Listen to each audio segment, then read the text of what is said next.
right?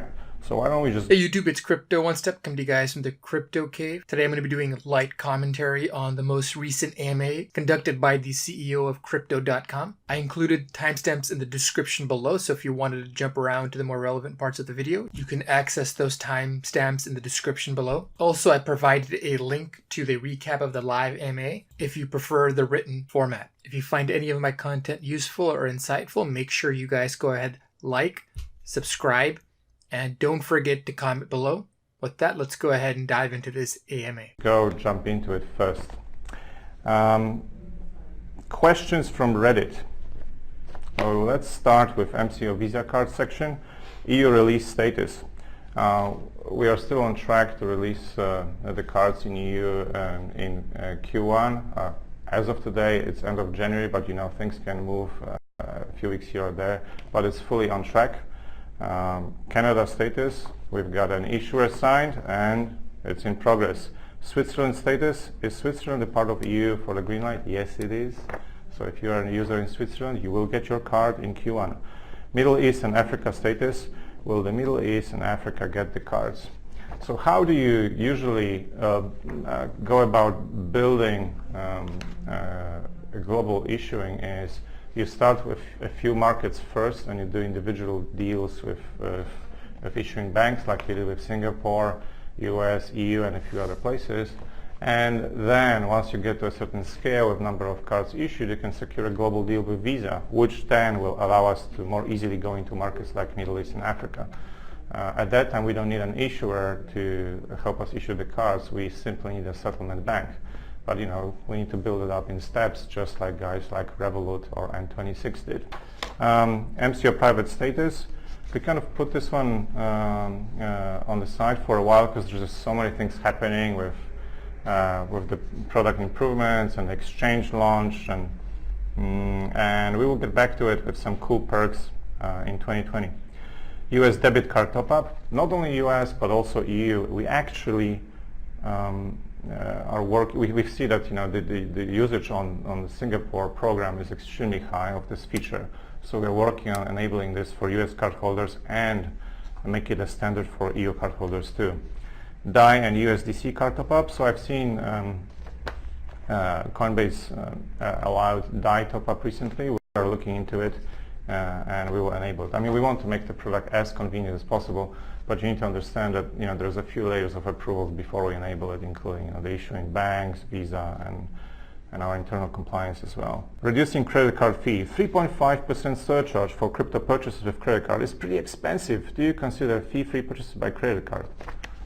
It's actually one of the reasons why we are launching Crypto.com chain, but don't tell anybody. We obviously are working to reduce those fees. At the moment we were enabling credit card purchases, the standard was like 3.9%, again by Coinbase. So we reduced it already. As the volume of our acquiring facility grows, and as we get closer to, how do I say this without revealing too much? As we remove certain middlemen from the food chain, we will be able to offer even more aggressive pricing on the credit card purchase. In the meantime, I encourage you to simply use the bank transfer to purchase crypto. It's just cheaper. It's free of charge both ways. US and EU demand. How is card demand comparison between US and EU? Stronger or weaker? So actually, if you look at the size of the entire European user base and the US user base, it's quite similar. But I believe that our cards are going to be more popular in the EU simply because there is an interchange cap for schemes in the EU, which makes our card cashback much more attractive for European users. So we will be able to scale the user base faster in Europe. Increase the benefit for 5K and 50K cards. Do you have any plans for that? We're actually discussing this.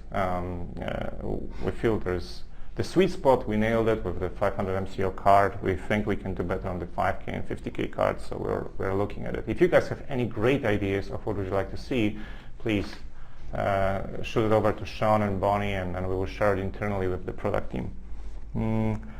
Perk shop for MCO holders akin to the Amazon Prime subscription perks. I think once we get to a certain scale, this is the way to do it. But I think for now we're just focusing on keeping it simple and attractive.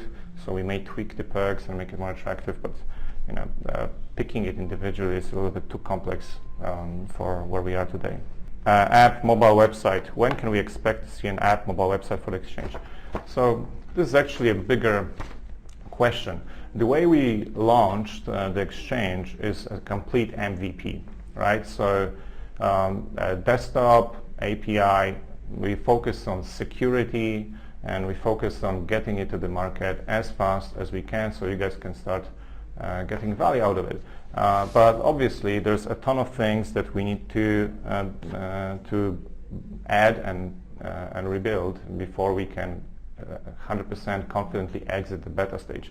So we'll have a fully packed Q1 of releases and improvements, both at infrastructure level, things like faster APIs and whatnot, and as well as feature level, like new order types and such.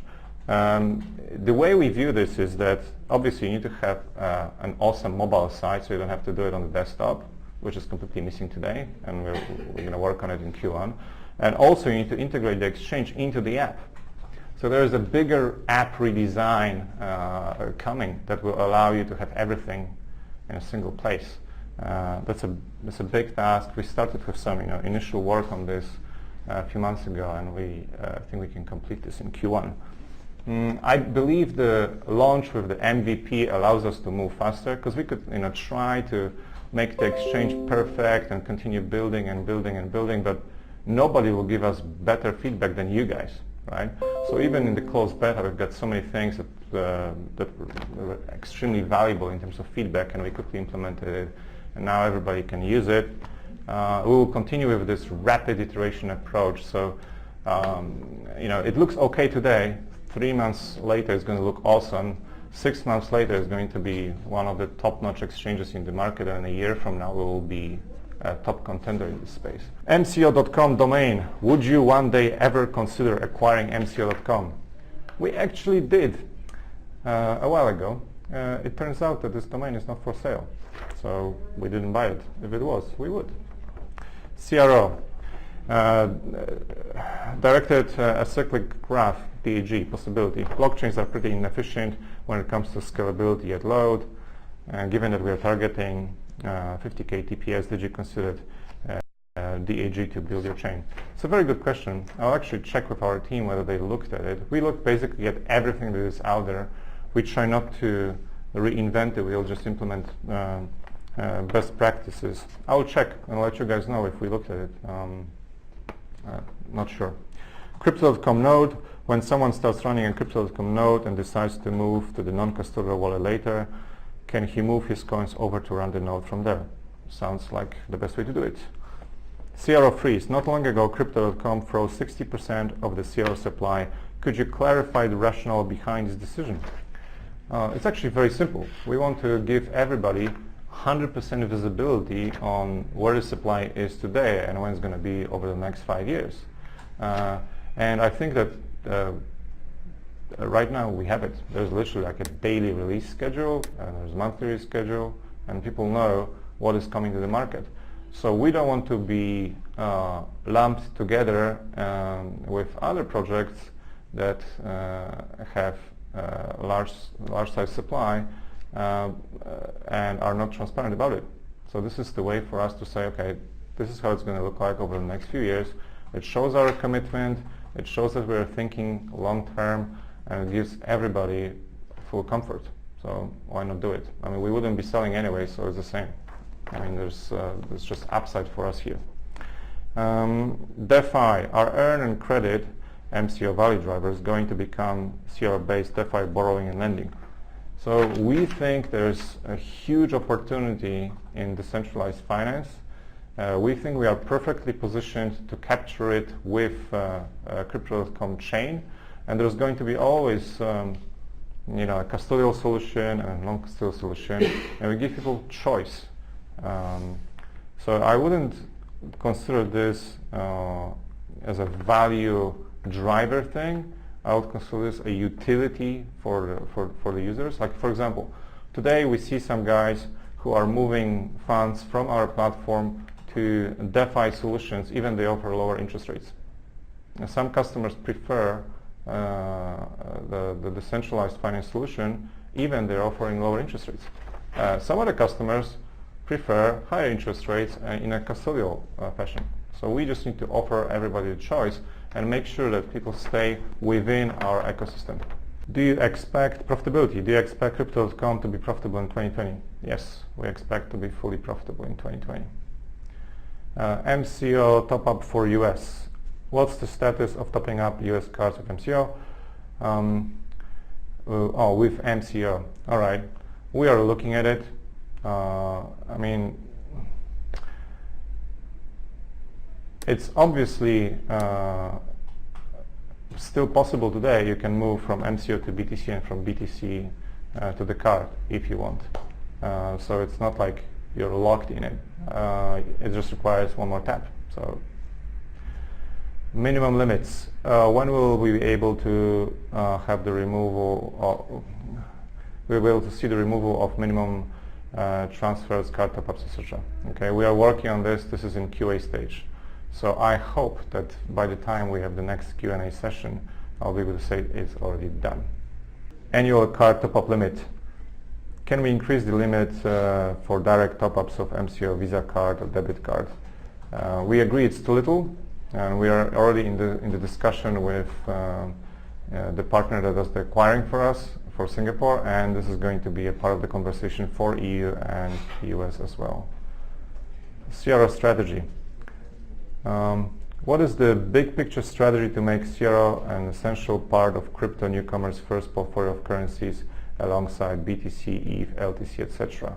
How will Crypto.com eventually address the losses incurred through such competitive card rewards on the higher stakes? I think that by the time we get to the point where we've got like 10 million users on the platform, everybody who is researching crypto is going to come across our products. And we think that we have a very competitive offering today, and we will continue to build competitive products. So I was actually quite surprised to find out that even people who are like hardcore crypto OGs, like with 100, 200, 300,000 followers, they use our products. And there's no reason why somebody who comes in and tries to type in crypto or Bitcoin on the App Store, they shouldn't use our products. So the big picture strategy is actually very simple. Build products that people will use. Onboard more customers every day for many years and do a good job for them. And then that's it. I mean, there's nothing else to it. It's very hard to go from 0 to 1 million customers. And now we have all this infrastructure that I spoke about earlier. It's relatively easy to go from a million to 2 million or 3 million, and from there from 3 million to 10 million and onwards. And we take a very long-term view, 5, 10 years. We think about what crypto can do for people in this type of time frame. So this is the way we work. This is the way we operate. And then you don't have to have some magical strategy that is designed by EY or KPMG. You just need to do a good job for your customers. And how will Crypto.com eventually address the losses incurred through such competitive card rewards? This is a customer acquisition strategy. Actually, it's inexpensive comparing to pretty much any other way to acquire customers. So for the time being, the math works. If it gets too big, we'll figure out how to generate more revenue, or we'll have to cut the perks. I mean, there's just two levers here, right? We run a very sustainable business in general. We're not like WeWork or Uber that burn billions of dollars. So I think we're fine on this front. Earn rates. Why did you lower the BTC interest rate?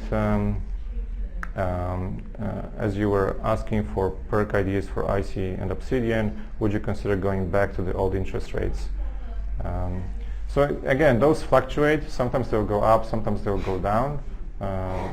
if we are already the most competitive player in the market, there is no point to overpay for us. So it's a way to balance the costs and the revenues that the platform generates. I think it's a great idea for a perk that people would care about.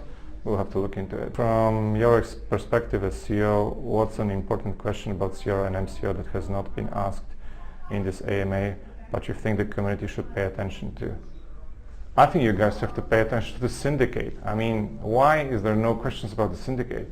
This is like such a powerful platform for the token holders, right?